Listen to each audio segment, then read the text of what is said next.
Selamat datang di Beetle Channel, semoga kita bahagia. Jangan lupa subscribe, like, komen dan share agar channel ini semakin berkembang. Terima kasih. Novel Gunho Ghost Story. Bab 54. Oh, begitu. Menjalankan pabrik seharusnya bukan pekerjaan mudah. Yah, kamu dulunya seorang mekanik, kan? Menurutku, kamu akan baik-baik saja kalau begitu. Kamu akan berhasil. Oh, ini direktur penjualan perusahaan kami, dan ini penerjemah kami. Karena Anda, Amil fasih berbahasa Jepang, saya datang dengan penerjemah yang bisa berbahasa Jepang. Jadi begitu, Amil mengulurkan tangannya kepada Direktur Kim dan penerjemah untuk berjabat tangan. Setelah jabat tangan, Gunho dan Amil meminum teh mereka tanpa mengucapkan sepatah kata pun. Gunho berbicara dengan Direktur penjualan sambil menyekat teh dari mulutnya dengan serbet. Direktur Kim, tolong ambil gambar produk yang kami terima dari perusahaan S. Gambar dengan produk baru mereka. AM083. Direktur penjualan mengeluarkan gambar produk. Ini adalah gambar produk dari salah satu perusahaan terbesar di Korea. S Company, yang dikirimkan kepada kami. Mereka ingin kami membuatkan produk ini untuk mereka, dan itu membutuhkan bahan baku yang dibuat oleh Limondel Dion.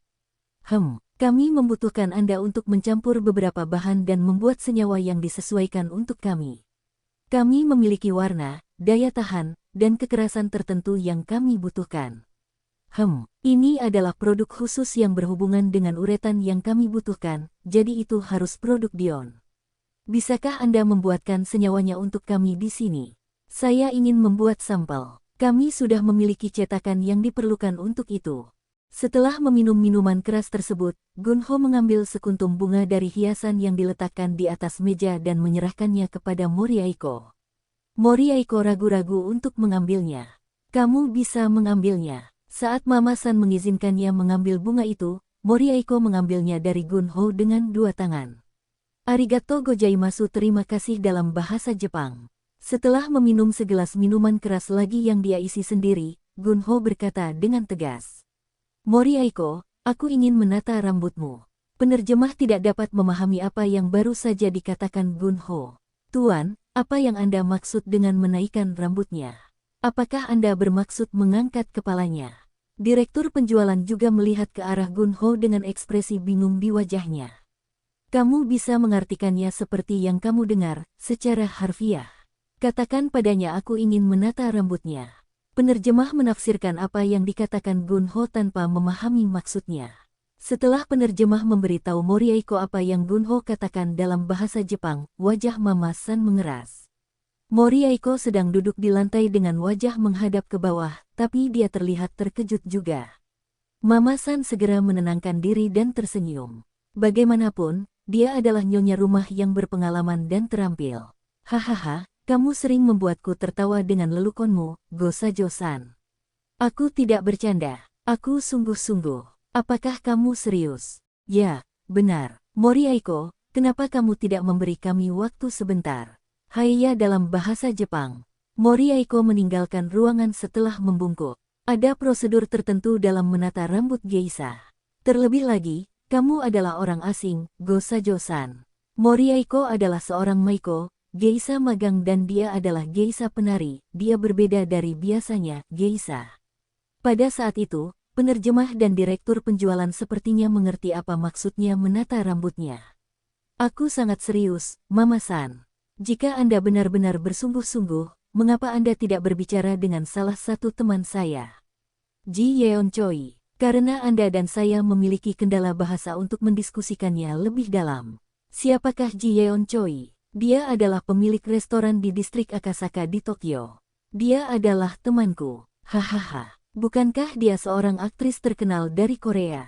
Apakah Anda kenal dia, Tuan penerjemah?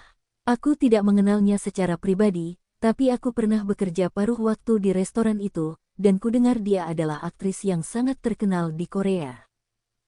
Direktur penjualan sepertinya mengenalnya dan berkata, Ji Yeon Choi adalah seorang aktris yang sangat terkenal di masa lalu. Jadi, dia menjalankan sebuah restoran di sini, begitu. Anda mungkin tidak mengenalnya, Presiden Go. Anda masih sangat kecil ketika dia masih aktif di bidang hiburan. Amil tiba-tiba menyela pembicaraan untuk mengeluh.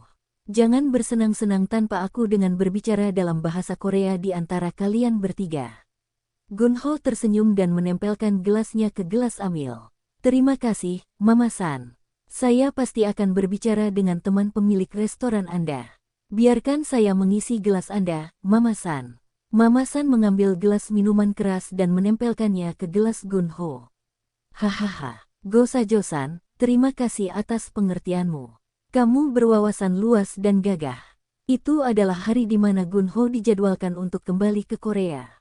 Gunho malah memutuskan untuk membiarkan direktur penjualan kembali ke Korea dulu. Direktur Kim, kenapa Anda tidak kembali ke Korea dulu? Saya akan tinggal di sini beberapa hari lagi dan membujuk Amil untuk mengunjungi pabrik kita di Korea. Pak, walaupun Amil mengizinkan kami mengambil bahan mentahnya, kami tidak mampu membuat senyawa itu sendiri. Bagaimana jika saya bisa membawa seorang insinyur dari kantor pusat Limondel Dion DAS? Itu bisa dianggap mengungkapkan teknologi mereka kepada kita. Jika demikian, mereka mungkin meminta kita membayar royalti atas penggunaan teknologi mereka. Amil tidak akan memintanya karena dia adalah temanmu, namun, kantor pusat Limondel Dion bisa memintanya. Aku mengerti maksudmu. Gunho berpikir untuk bertemu langsung dengan Amil lagi, dan kemudian dia memutuskan untuk tidak melakukannya. Ia malah memutuskan untuk menelepon Amil karena tak ingin menurunkan posisi tawarnya dengan terlihat putus asa di hadapan Amil. Amil, bagaimana kabarmu? Apakah kamu minum terlalu banyak tadi malam? Tidak, aku tidak meminumnya. Menurutku kamu minum terlalu banyak tadi malam. Mengapa kamu tidak datang ke pabrikku di kota Asan pada akhir pekan? Kita bisa bermain golf dan mendengarkan gaya geum bersama. Golf dan gaya geum. Dua kata itu membuatku bahagia sekali.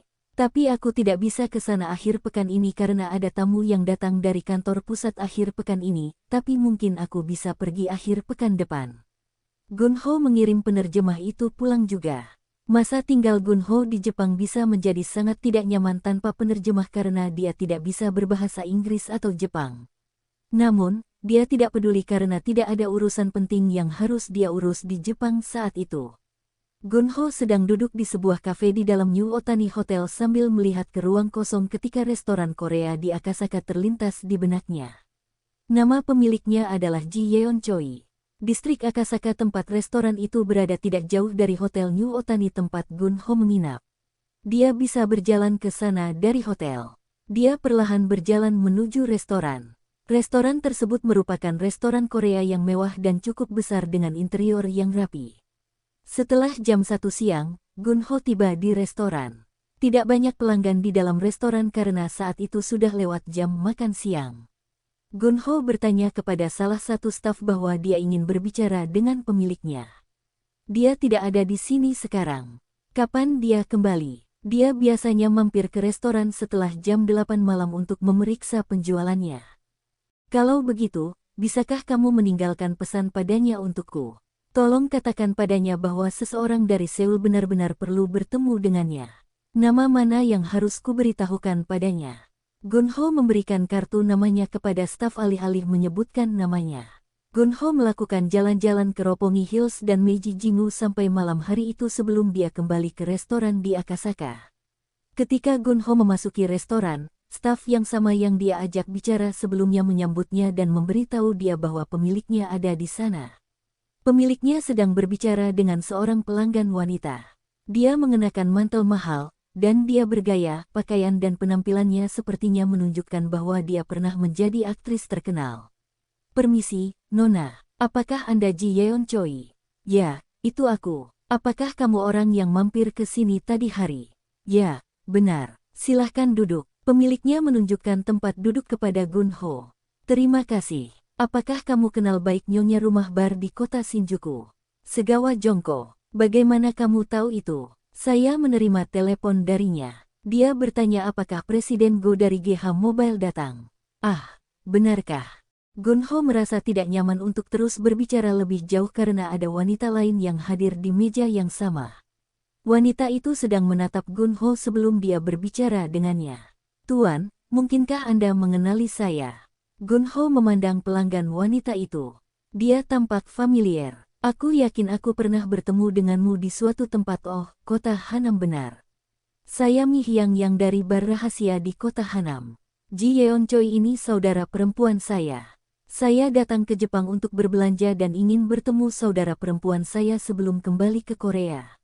Jangan menurutmu kita mirip. Karena kamu bilang begitu, ya, kalian berdua memang mirip, tapi kalian berdua punya nama belakang yang berbeda. Choi dan Yang, apakah kalian bersaudara sebagai sepupu? Kedua wanita itu tertawa. Kami bersaudara. Nama kami, Mi Hyang Yang dan Ji Yeon Choi, adalah nama panggilan kami. Kami berdua menggunakan nama itu ketika kami masih menjadi aktris. Oh begitu. Oh, benar. Aku ingat kamu sekarang. Kamu datang bersama pimpinan Lee dari kota Cheongdam. Aku selalu ingat orang-orang yang datang bersama pimpinan Lee ke barku karena biasanya mereka semua adalah orang-orang yang sangat penting. Oh, Pak ini datang ke barmu juga. Wow, jadi kamu kenal Mi Hyang Yang dan Segawat Jongko dari Shinjuku.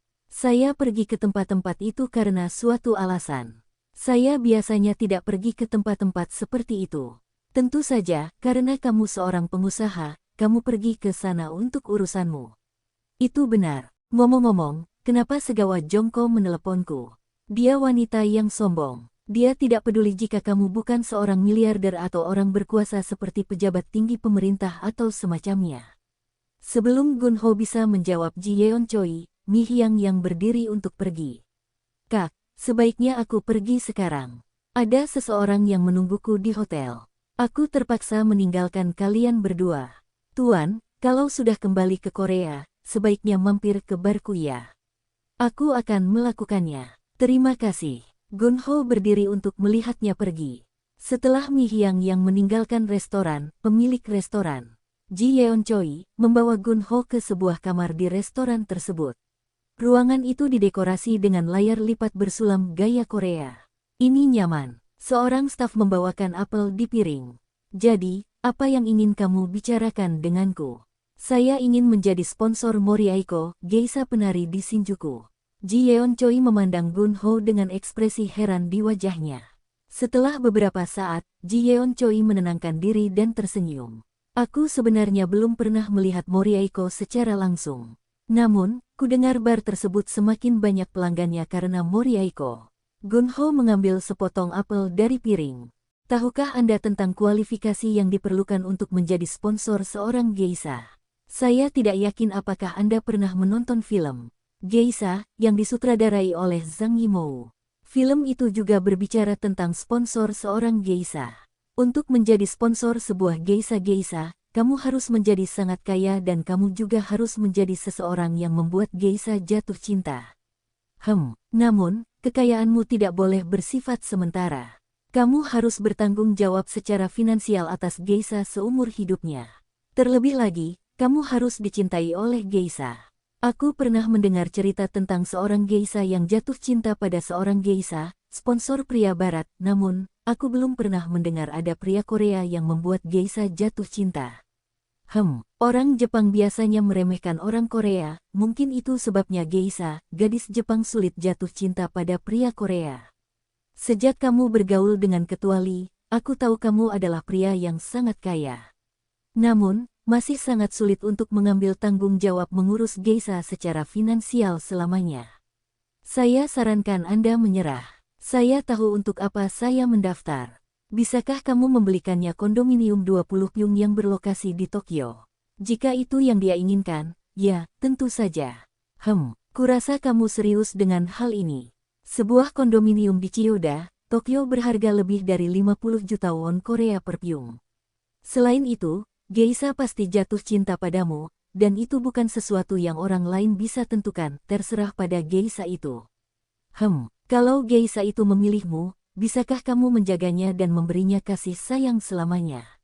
Saya siap mempertaruhkan nyawa saya demi dia.